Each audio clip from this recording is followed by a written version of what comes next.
boat. Laid down this piece of basically the new vinyl bottom. That's what we're putting here to fill in the gaps here.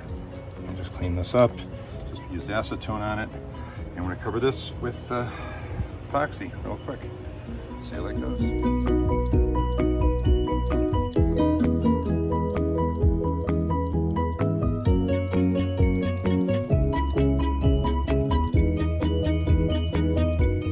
So we just put the wood seats back in, mahogany wood. Isn't that pretty? And we just put this piece is what keeps it in place. So we just screw 4 screws. 1, 2, 3, 4 screws. That's a great idea.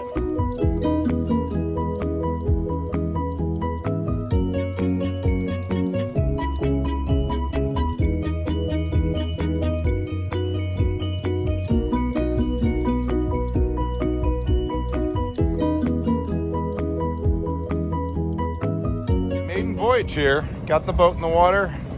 Looking good. The engine is running.